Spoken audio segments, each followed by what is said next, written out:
Hello guys, welcome to my channel Ranju Singh fame में आप सबका स्वागत है। आज एक बहुत बड़े बयान के ऊपर हम चर्चा करने वाले हैं, जो कि काफ़ी महत्वपूर्ण बयान है। ऐसे कोई छोटी मोटी बात नहीं है गाइस। ये बयान आया है हमारे सीडीएस, क्या नाम है, सीडीएस की तरफ से, जो कि सीडीए प्रमुख हैं अनिल चौहान जी। सेंट्रल चीफ ऑफ डिफेंस के है इसका main meaning. Central chief of defence का बयान आया है कि पाकिस्तान के पीओके में फिर से आतंकवादी गतिविधियां शुरू हो गई हैं। बहुत से ऐसे आतंकवादी लोग दिख रहे हैं जिनके हाथों में मोटार, मशीन गन और काफ़ी आधुनिक हथियार दिख रहे हैं, जिनकी वीडियो क्लिप्स सामने आई है गाइस। उन वीडियो क्लिप्स में दिखाया जा रहा है कि जो भी इंडिया ने अभी ऑपरेशन सिंदूर के तहत जो भी ध्वस्त किए थे उनके बिल्डिंग्स, उन तमाम बिल्डिंग्स की रिपेयरिंग स्टार्ट हो गई है। दोबारा से कंस्ट्रक्शन स्टार्ट हो गए हैं। ये सारे वीडियो क्लिप्स आ रहे हैं। अब वो वीडियो क्लिप्स कहाँ से कैसे आ रहे हैं ये गवर्नमेंट को पता होगा, सेना के अधिकारियों को पता होगा जो जिन्होंने क्लिप देखा है। ये हमें उनके बयान के साथ साथ वो क्लिप जो चल रही थी वो हमें दिखाई गई है, वो मैंने देखी है, उसके बिहाफ पे मैं बात कर रही हूँ। तो उनका कहना है गाइस कि ये जो दिखाई जा रही है चीज़ें, जो दिख रही हैं, इसका मतलब है कि एक बार फिर से वहाँ पे आतंकवादी गतिविधियाँ सक्रिय होने लगी हैं। तो उनका अहम बयान का मुख्य पार्ट ये है कि ऑपरेशन सिंदूर पॉज हुआ है, खत्म नहीं हुआ है, तो कभी भी दोबारा शुरू किया जा सकता है। आने वाले टाइम में पाकिस्तान के साथ कभी भी हमारी जंग शुरू हो सकती है, ये उनका कहना था। उन्होंने ये कहा कि महाभारत का कई ऐसे श्लोक थे जिनका उन्होंने उदाहरण दिया, एग्जाम्पल दिया, बताया, बोल के बताया कि हमें अपनी शक्ति किसी के ऊपर यूं ही यूज़ नहीं करनी है। शक्तिशाली हम इसलिए नहीं हैं कि हम किसी को परेशान करें, लेकिन हमें परेशान किया जाएगा, हमारे ऊपर किसी तरह की अनवांटेड चीज़ें होंगी तो छोड़ेंगे नहीं हम। इतिहास गवाह रहा है, राजनाथ सिंह का बयान है, इतिहास गवाह है कि भारत ने कभी किसी पे हमला नहीं किया, लेकिन जिसने हमला किया उसे छोड़ा भी नहीं है। कई ऐसे युद्ध हम लोग आज़ादी के बाद देखे गए हैं, 60, 62, 65, 72, 96 समथिंग ऐसा था जिसमें कारगिल हुआ था। इसके बाद उरी सर्जिकल स्ट्राइक जो हुआ, बालाकोट, ये सारी जो घटनाएं हुई हैं गाइस, इंडिया ने अपनी साइड से कोई पहल नहीं किया और इंडिया का यही कहना है कि हमारे साइड से कभी पहल नहीं होगी। लेकिन हाँ, जो हमारा टारगेट ऑफ मिशन है कि आतंकवादियों का संहार करना, उनको पनपने नहीं देना है, उस पर हम काम करते रहेंगे और वो काम होगा ऑपरेशन सिंदूर टाइटल से ही, क्योंकि वो खत्म नहीं किया गया है।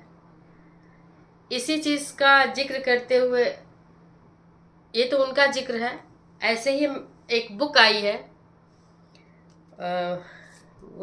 माइक पोम्पियो हैं, अमेरिका के विदेश मंत्री रहे हैं 2019 में, जब ट्रम्प की पहली फर्स्ट टाइम जब वो राष्ट्रपति बने थे, उस समय वो माइक पोम्पियो विदेश मंत्री थे।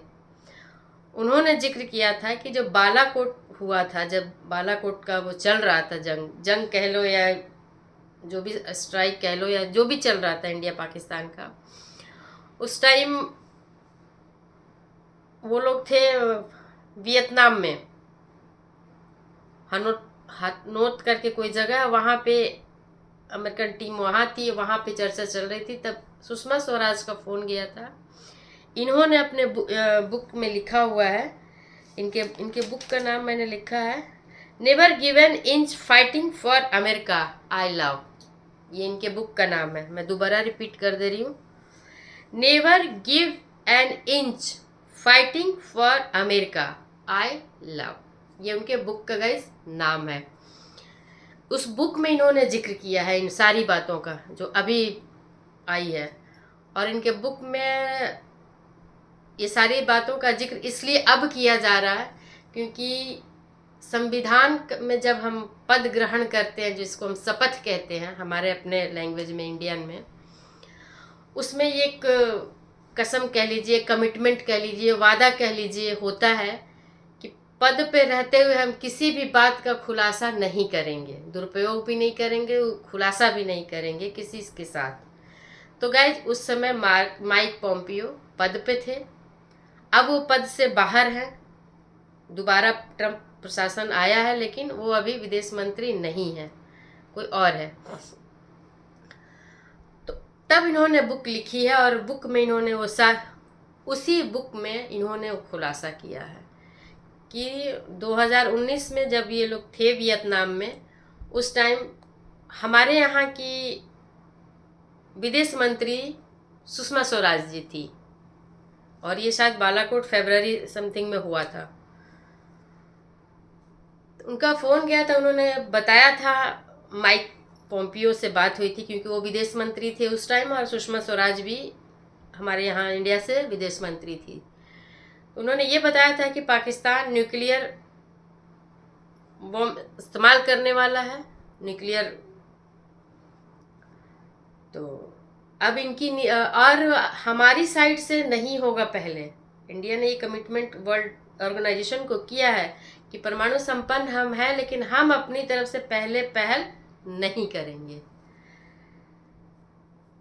सुषमा स्वराज ने उन्हें ये मैसेज दे दिया कि हम तो पहल नहीं करेंगे, लेकिन अगर हो गया तो हम दुनिया के नक्शे से मिटा सकते हैं, छोड़ेंगे नहीं हम पाकिस्तान को, ऐसा उन्होंने बोला था। ये माइक पोम्पियो का स्टेटमेंट है अपनी बुक में। तो इसके बाद इस बात का हम जिक्र इसलिए करना चाहेंगे कि अब जिस हिसाब से मिस्टर ट्रंप की छीछालेदर हो रही है, मतलब उनके काम की, जिस तरह से वो दुनिया में उनके बारे में जो चर्चा हो रही है नेगेटिव ही हो रही है, तो आने वाले टाइम में आप लोग देखिएगा माइक पोम्पियो नेक्स्ट राष्ट्रपति पद के लिए उम्मीदवार हो सकते हैं इन फ्यूचर, जब भी होगा। तो गाइस ये बुक में जो भी बातें हैं, ये सारी बातें उनके बुक से है, और उस बुक में एक कॉलम लिखा हुआ है उन्होंने सुषमा स्वराज जी के बारे में कि ये उनको मतलब कुछ ऐसे वर्ड्स उन्होंने यूज़ किए जो सम्मानजनक नहीं है। जैसे कि उन्होंने बोला कि नासमझ थी। आप एक इंडियन विदेश मंत्री को, फॉरेन मिनिस्ट्री को आप कह रहे हो कि नासमझ। और जयशंकर की इन्होंने बहुत तारीफ़ की है। जयशंकर को उन्होंने बोला कि इनको 7 भाषाएं आती हैं, जिसमें कि इंग्लिश तो इतनी अच्छी आती है कि हम अमेरिकन से भी अच्छा बोलते हैं, और बहुत सटीक बोलते हैं, बहुत बेहतरीन टॉकिंग टर्म्स उनके होते हैं किसी से भी बात करने का।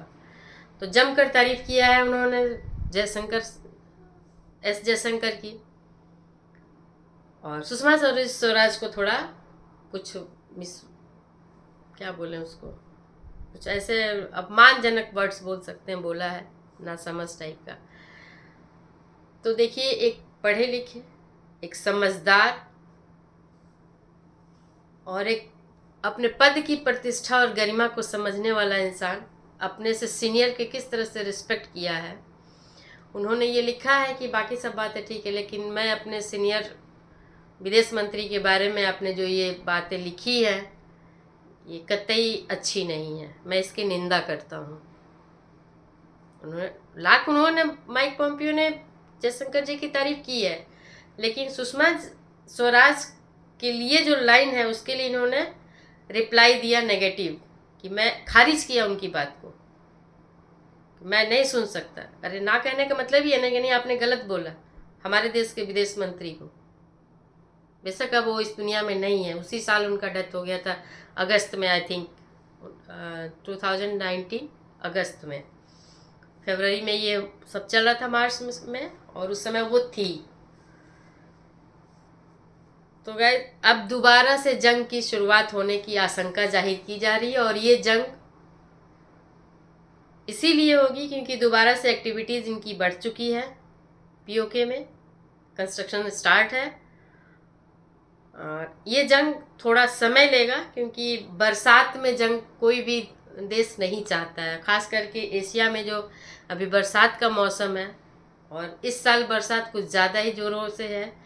तो बरसात में तो गैस फिलहाल कोई जंग होने के आसार नहीं है, लेकिन हाँ नेक्स्ट मंथ मीन्स कि अक्टूबर मान सकते हैं, सितंबर में तो अभी बारिश होगी ही होगी। सितंबर के बाद अक्टूबर नवंबर, सितंबर लास्ट भी हो सकता है, अक्टूबर नवंबर, इन महीनों में जंग की संभावना जताई जा रही है। और ये होता आया है क्योंकि आप लोग सुनिएगा, स्टोरी सर्च कीजिएगा कि जब इंदिरा गांधी पीएम थी और दुर्गा वाहिनी का निर्माण करके, और उस समय थे सेना प्रमुख, थल सेना प्रमुख थे शायद मानेक शाह, उनके साथ मीटिंग की थी और उन्होंने इमीडिएट जंग करने का आग्रह किया था। मानेक शाह चूँकि काफ़ी स्ट्रॉन्ग और स्पष्टवादी थे, और पहले के लिए हुआ भी करते थे थोड़े। उन्होंने बोला कि मैडम आपके कहने से हम अभी जंग नहीं शुरू कर सकते हैं जब तक कि बरसात ख़त्म नहीं होती है। बरसात में हमें सारी चीज़ों की व्यवस्था करने में समय लगेगा, और चूँकि पानी है, बरसात की वजह से हमें दिक्कत होगी, तो हमें समय चाहिए। जंग कोई खिलौना नहीं है कि कभी भी शुरू कर दो। अगर हमें जंग करनी है और हमें उस चीज़ को जीतना है तो हमें समय चाहिए, और बरसात ख़त्म होने का इंतज़ार करना पड़ेगा। वही उन्होंने किया, अपने अनुसार सारे चीज़ों को मैनेज किया, और पाकिस्तान के साथ जो हुआ उसके बाद बांग्लादेश अलग हुआ था। तो गैस इसीलिए मैं बोल रही हूँ कि बरसात में जंग होने की संभावना नहीं है, लेकिन होगी क्योंकि ऑपरेशन सिंदूर अभी पॉज है, ख़त्म नहीं हुआ है।